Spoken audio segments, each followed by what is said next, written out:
Hi, I'm Dave Kahle. Welcome to this Christian Business Insights podcast show where my goal is to provide you with practical, actionable ideas to help you create businesses and careers of excellence and at the same time multiply your influence for the kingdom. I have been a Christian in business for over 30 years, and I have personally and contractually consulted with over 500 different sales organizations. So in these podcasts, I combine the lessons that I have learned with an out-of-the-box experience and perspective on Christianity that you will find challenging. And we put that together to provide you with practical insights and ideas that you can use to live better and lead better. Welcome to the journey.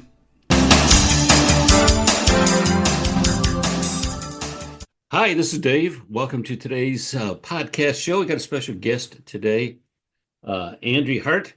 Did I say, is it Andy? Did I get that? Andy, yes, Andy. Andy. Okay, Andy. Yeah, with with an E or two E's, With Andy. two E's. Yeah. Yes, it's All a little right. All different. right. Well, Andy, it's really good to have you, and we're looking forward to what we can learn from you and your experience and so on. So you are a Christian. Tell us how about that. How did you become a Christian, and what does that mean to you right now as a person in business? Yes, well, first, thanks so much for having me. It's an honor to be here. And yes, I think that being a Christian in today's business world can be a gift, but it can also be a challenge as well. Mm, And so I became a Christian when I was in my teen years. I actually hmm had the blessing of growing up in a Christian household, hmm had a mother and a father that taught me about the Lord. hmm And I, was at church every Sunday and Wednesday, or, when they kind of hmm say hmm whenever the doors hmm are open. And I used to think, Dave, that that was kind of a boring hmm testimony, but I realize that there is no boring testimony when you have mm just the power of what the Lord has done in your life. hmm And I will tell you that, as I was mentioning just a little bit before we started recording, that my life looks so different than mm what I had planned out mm for my life. And the grace of that the Lord has showed me is that his plans are always better and more perfect. mhm, And not more perfect, they are perfect. And mm so when I became a believer and gave my life over to Christ, what I think I realized at the time is that I knew I could not do life on my own. And I knew that I had a Lord and Savior that had sacrificed his life for me. mhm, And that is powerful. mm That just putting it bluntly solves my greatest problem that I have here on earth. mhm, And what I have learned over my Christian walk is that I have encountered a lot of challenges and a lot of, um, you know, road bumps along the mhm, way. mhm, And the Lord has always graciously been there. And it has not always worked out the way that I wanted, mhm, the way that I planned. mhm, But I have learned the power of grace. mm And to me, what I have learned in studying the scriptures and reading the whole biblical narrative and really diving in and having friends that are, have other beliefs, other mhm, faiths, that the thing that I have come to the conclusion to, even just as I have matured in my faith, is that there is no other God mm that has given their life, their one mhm, and only Son, mhm, for me mhm. and paved a way Yeah. for me to have hope. And that is central to the Christian faith. And that is why I believe in Christ and that he is my Lord and Savior. And mm so I would just kind of sum all that up is that being a Christian is not easy. Certainly being a mm Christian in the business world is not easy, but it is absolutely the best decision I've ever made. And I cannot to this day get over, and I never want to get over this as long as I live, mhm. the fact that God gave up his son for me, Yeah. because I've never seen another religion or another um, God that Mhm. people have created in their Sure. faith have a plan like that is so full of grace. Yeah. Grace. I Good. can't get Yeah. over it. I Yeah. can't get over it. Yeah. I know. Yeah. It reminds me when I was interviewing for my first full-time professional sales position. Um, I mentioned in the interview that I was a Christian, and the guy was ready to hire me and didn't because of that. Now Mm, later he did, but that whole thing just I remember thinking this: being a Christian in sales in business yes. is going to be tricky. This is going to Yeah. be tricky. And of course that's true. So, well, I'm glad we there's a meeting of the minds there. Well, so you have had a career in sales and now and then created a company. You're an entrepreneur. Tell us about that. Yes. So during the pandemic, as I'm sure all of us were, at home and needed something to occupy our time a little bit more, I would finish up my day job in sales Hmm. and think, okay, I want something. I've always been creative. I want something to do. So I started making candles in my kitchen. Mm-hmm. And this was just a fun, kind of joke that it was my after work therapy. Hmm. But I would give them to friends and family, and people started saying, "We really love these candles. Why don't you start selling them?" Hmm. So one thing led to another, created a website, started selling them, and it really took off. And then I started wholesaling them and really had a Mm. goal to be in about four wholesale boutiques by the end of that year. And Hmm. I was actually in 120 Oh within my. 3 months. So it was, a lot of people are like, that's amazing, that's great. But it also presented it with a lot of challenges too, Sure, because I still had a sure. full-time day job. Yeah, So it has just continued to scale since then, and it has been what turned out to a humble hobby in my kitchen. yeah, Now have candles all over North America, yeah, which is really, yeah. really fun. So you had unheard of growth, really unexpected growth. Yeah, What do you attribute that to? a couple of things. Okay. One, I would say a lot of people are like, well, you've been in sales, so you know how to sell. Hmm.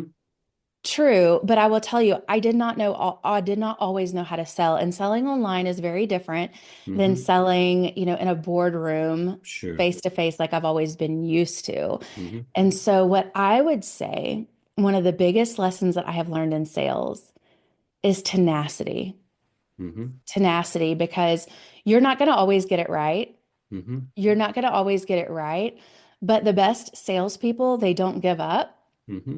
And they learn from that and they Hmm. tweak their approach and they Hmm. continue to Yeah. put their products or their services out there. Hmm. And the thing that I have learned time and time again, whether I was selling computers in my early days of Hmm. sales or selling candles to retailers, is that I'm eventually going to hit that right Hmm. formula Hmm. of follow up and Hmm. articulating my value proposition Hmm. that I'm going to start to hear yeses. Yeah.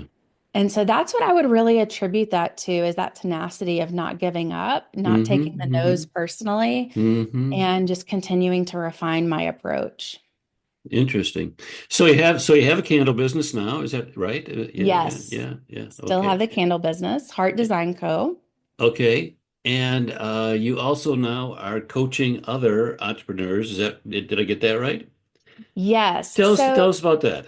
Yeah. So what's interesting about that is when I started my candle business, I was in several candle maker Facebook groups and would just, happily answer other people's questions.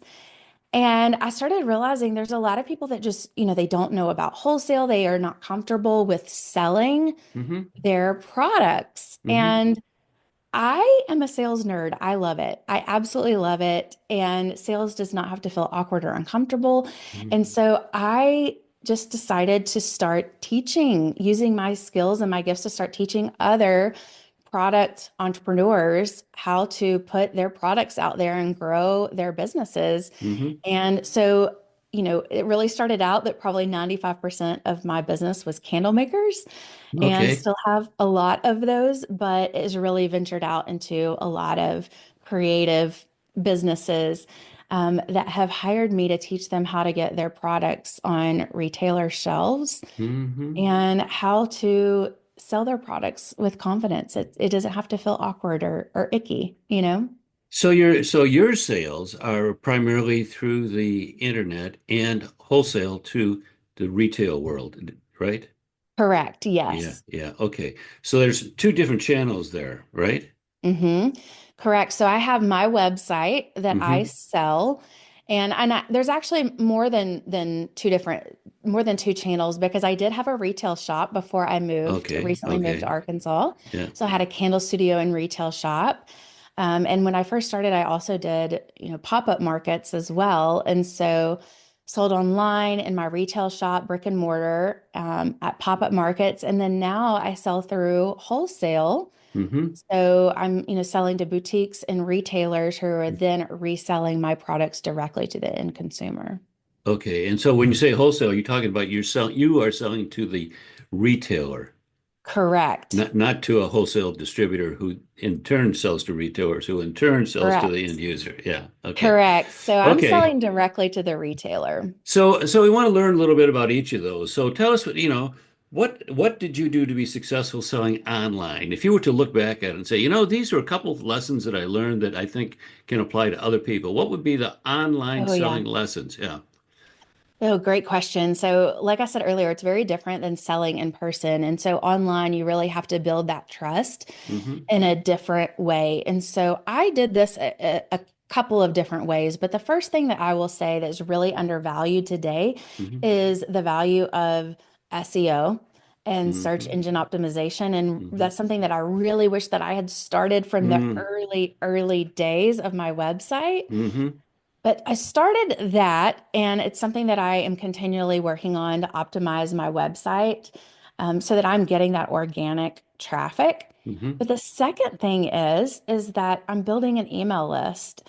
Okay. And, everyone always talks about building your social following. And sure, I Hmm. have the social channels that I'm selling through, Hmm. Hmm. but that can go away, Hmm. as we all know, that can go Hmm. away, in the blink of an eye. So I really created a workflow that brought my customers onto my email list Okay. so that I can build trust Hmm. and, loyalty, a loyal customer base through my email list that I own. And Hmm. that's been one of my greatest ways to retain customers Hmm.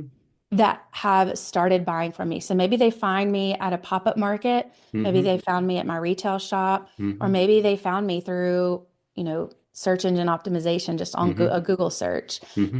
But the goal is to get them onto my email list, and then I'm constantly nurturing them, building that Hmm. trust Hmm. via email, and that has been really, really successful for my direct to consumer sales. So when you say building trust through email, what does that look like? I mean, are you sending them an email a week, or I mean, what does that look like? When I first started, I would send more frequent emails probably than I do now. Hmm. But here's the thing that a lot of people get wrong when they're selling. What they do is they'll send emails and they'll talk about the features of their products. Hmm. Hey, I have a new candle and it's made out of soy wax Hmm. and it will burn for 60 hours, Hmm. what have you, Hmm. right?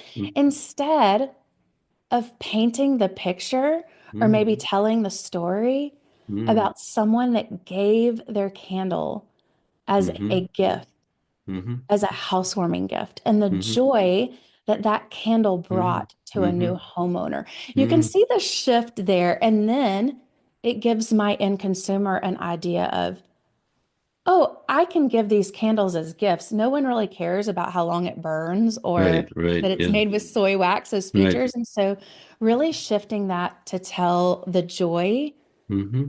that my products bring and Hmm. the transformation that they bring to my customers Hmm. is really kind of building that trust and Hmm. just authenticity to it. Hmm. So how often do you send emails today? I mean, get us Oh, into the nuts and bolts of this. yes. So for my candle business, probably twice a month, Okay. not as often as my coaching business. Okay. So Okay. coaching business will be about 2 to 3 times a week. Okay. Wow. Well, let's exhaust this issue of the other channels first. So Sure. you've got the website, and now you're selling also to retailers. That sounds to me to be a lot of trouble and a lot of work. Tell us about that. Yes, it does sound like that, doesn't it? But here's where it comes in and really something that I teach that is so Hmm. important because there are times in your life where you really got to take a step back from your business, as I have just done for about the past 6 months. Hmm. In moving, I had a family member that lost a loved one. And so Hmm. just really having to take a step back from your business and breathe. Hmm. And God definitely calls us to rest Hmm. at Hmm. times. Hmm. And so, what I have done is, first off, if you want to talk about just the tactical pieces of it, Yes. Hmm. my email list, I have segmented out. So, I Okay. have two sales channels that I really focus on now, and I have simplified that. Hmm. When I moved, I shut down my brick and mortar. I no longer do pop-up markets because I don't have the time anymore. Hmm. So, my email list is segmented out. I have my retailers. Hmm. So if I'm going to send out a wholesale email, it is only Hmm. going to go to boutique owners. Sure. Hmm. If I'm going to send out a direct to consumer email, it's only going to go to my direct to consumer segment. Hmm. So it's Hmm. very important to have that personalized and segmented Hmm. email Hmm. list for Hmm. your sales. Hmm. The second thing is that I have automated a Hmm. lot of my workflows. And Okay. nowadays you can do that very easily with a lot Hmm. of sales and marketing tools. Hmm. So I'll give you a specific example, Dave. Um, I have a wholesale marketplace that I sell through, and anyone that's a product maker that is interested in wholesale, they have probably heard of Fair Marketplace, Okay. Faire. It Okay. became very popular during the pandemic when people could Hmm. not go to Atlanta, Dallas, these big Hmm. trade shows. And so I have Fair Marketplace that is integrated with my Hmm. website. Okay. And so what I have done is created a whole workflow on the back end that all of my orders are centralized. So if a wholesale order comes in, I'm fulfilling them the same way Hmm. that I fulfill a direct to consumer order. Hmm. In addition, I have a nurture segment that I'm nurturing that retailer Hmm. to purchase from my website, my wholesale backend website directly, Hmm. because that means 0% commission, Sure. where Sure. Fair takes a big part of that sales commission. And Hmm. so Hmm. that is all automated and Hmm. it's very successful. I don't have to touch that. I know that it's working well. It's a whole Hmm. workflow, but it also still keeps the personalized touch points with my Hmm. retailers. Hmm. And Hmm. so when we talk about, okay, that can be overwhelming that you're selling to both of those Hmm. channels. When you can use tools that automate and let you Hmm. step away and breathe, Hmm. Hmm. it's not so overwhelming anymore. So how do you reach out, or do you reach out to a prospective retailer? I mean, do you reach out, or do you just wait for them to come to you through SEO and some other channels? That's a great question. So I do a lot of of outreach, and I Hmm. did more at the very beginning. That's how I Hmm. grew so Hmm. quickly. But Hmm. I have a very streamlined process, and this was part of what I talked about early on is that tenacity. Because when I Hmm. first sent out my retailer outreach emails, I heard crickets and did not hear anything for several months. Hmm. And it was just that compound effort of tweaking my email and what I was saying Hmm. and also providing a hook, an incentive for those retailers to purchase from me. Hmm. So it could be 10% off your first order. Hmm. It could be free shipping on your first order, or it could Hmm. be buy three case packs and get a fourth Hmm. free. So Hmm. whatever, that looks like for the season, that really drives a lot of retailers. And when you're sending them personal emails Hmm. and connecting with them, I'll always do a little bit of research Hmm. and find something that I can connect with them on a Hmm. personal level. Hmm. And that usually will drive a lot of reaction Hmm. and, response. Hmm. And then I offer to send them a sample pitch package of my candles. And I get Hmm. about an 80% conversion when I send a pitch package. And not Hmm. many wholesale brands do that. So that's an important part of my sales process as well. So a pitch package is a couple samples and maybe a price list, a catalog, Yeah, and reasons absolutely. to buy this one and what this one does and so on.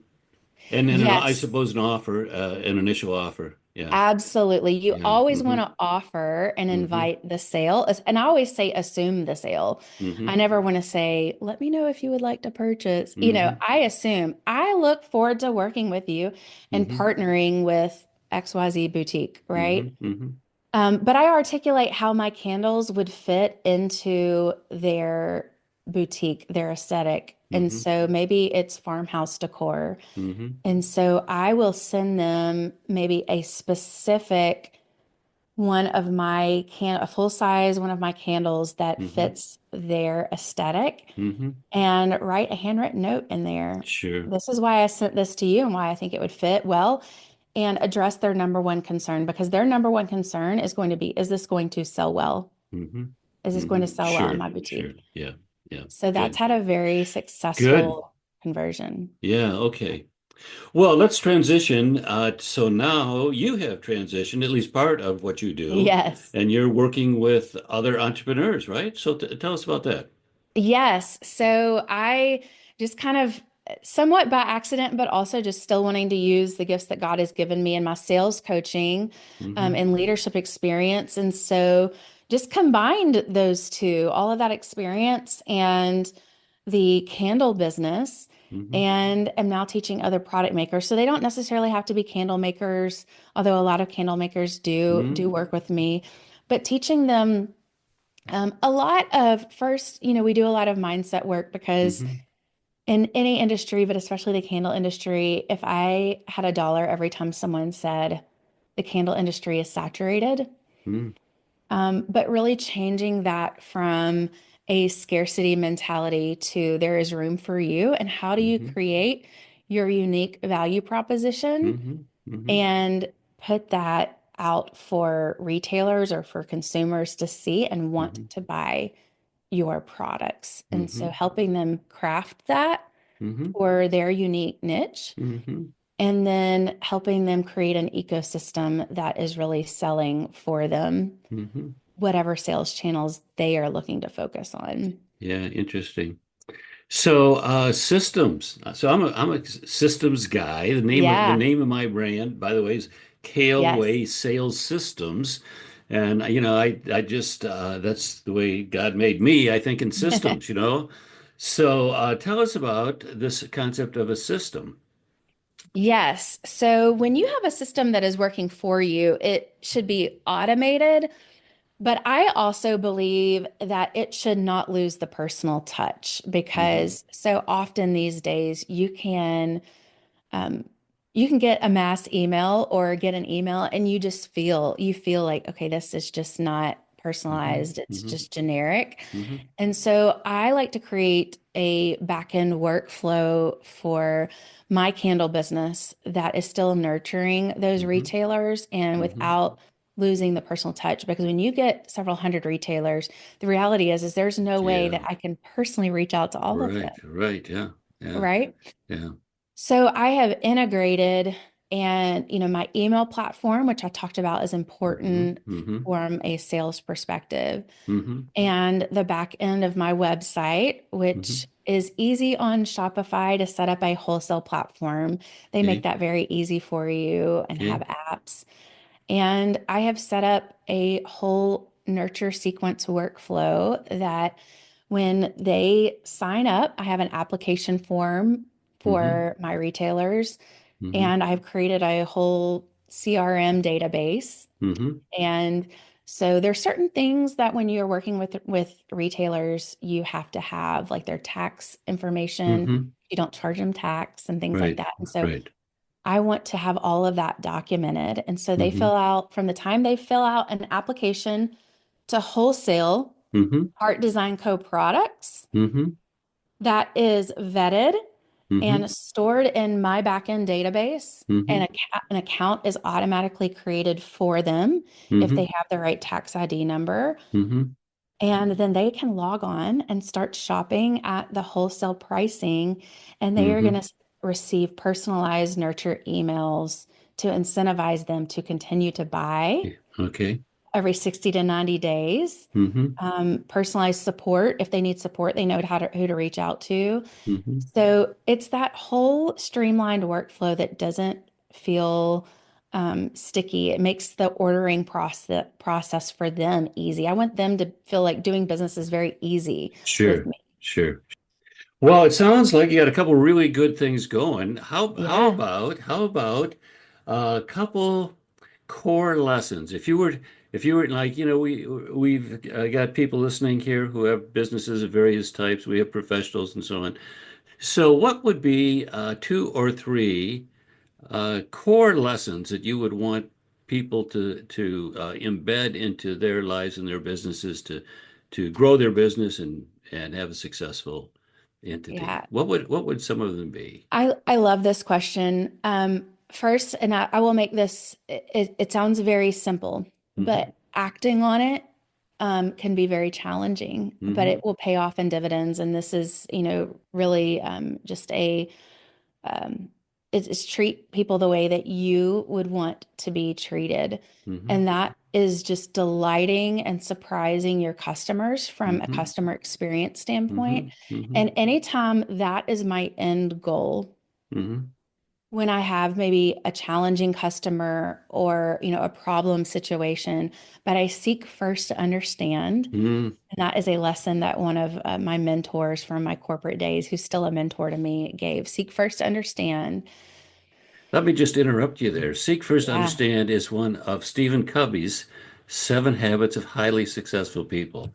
And it's Yes, a I've seek read the first book. to understand, and then be understood. Boy, that's a book. Gee, I mean, that must have come out in the 80s or 90s, something like that. Great book. If Yes. I'm sure it's not in print anymore, but there's got to be lots of versions out there. So, Stephen Covey, 7 Habits of Highly Successful People. Great book. I'm reminded of our web hosts. Where we the websites actually reside, and I pay probably 3 times the going rate for that. But the reason I do that is because they're just so incredibly good at service, Yes. whatever it is. And, I've got 3 websites. I'm going to have issues, and I would say that if it's not resolved within 6 hours, it would be a surprise. Usually Yeah, it's whatever it is. I mean, they're going to take care of it and they're going to let me know and it's going to be personal and I'm going to know their name and I just it's worth it. It's worth it to have that kind of absolutely. reassurance. Yeah. So back to lessons. Do unto others as you would have them do unto you. Bigger, tougher than it sounds. It could be huge, Yes. huge because it really does ebb and flow and seek and run into every aspect of the business. Seek first to understand and then be understood. How about one more? You got one more in that? Oh, I have so many. I think if Yeah, I was okay. if I was narrowing it down, I would go back to what I was saying. Something I mentioned earlier is that tenacity. I Mm, was sitting when I first became self-employed about a year and a half ago. I was sitting across the table eating lunch from my older brother, who has been an entrepreneur since he mm-hmm, graduated college mm-hmm, and owns a successful construction company. And I remember him saying to me, Andy, never give up. mm, Never give up. And I was like, okay, okay. And he was like, no, look at me. Never give up. And mm-hmm, he just went on to say that. And I was kind of like, okay, I get it, Adam, mm-hmm, mm-hmm, And that has come back to me time and again because I think that the difference between successful businesses and those that fail is people give up.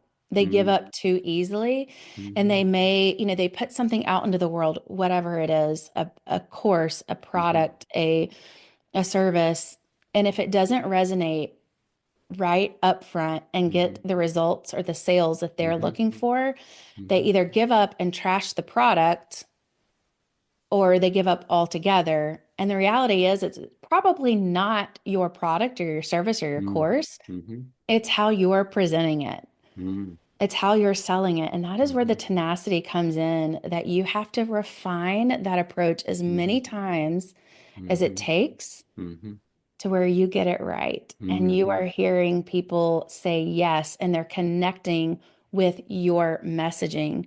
Your Hmm. sales message is not always going to be right. Rarely is it right the first time, and that's Hmm. okay. That's Hmm. Yeah. okay, Yeah. but don't give Yeah. up. Yeah. Well, that's great advice. I call that the ability and propensity to learn.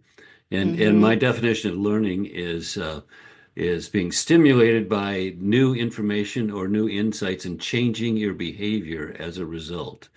Yeah. And I think that continuous process of continually reflecting, and refining what you're doing over and over and over again until the thing gets right. That's what I mean, we're talking about the same thing here. Yeah. Yeah, absolutely. Well, good stuff. So if somebody wants to get a hold of you, how do they do that? Yes, so they can find my candle company at heartdesignco.com, which is HART, heartdesignco.com. And then my coaching business is my name. It's Okay. andeehart.com. Okay. Can find me at those websites or on Instagram as well. Okay. And for your coaching business, I mean, you will work one-on-one with people, or is that basically what you're doing now? I do. I Hmm. have a course that I teach my Hmm. automation sales process for Hmm. product makers that are looking to wholesale. Hmm. And then I also take a selective small few of one-on-one clients Hmm. because I do work personally one-on-one with them. I don't Hmm. have, I don't put my team in front of Hmm. them. And Hmm. so it's really important to me that they work with me. And so Hmm. there's only so much of my time. And so Hmm. I have an application process, but I do love to do one-on-one coaching. And you can find out more about that all on my website too. So Okay.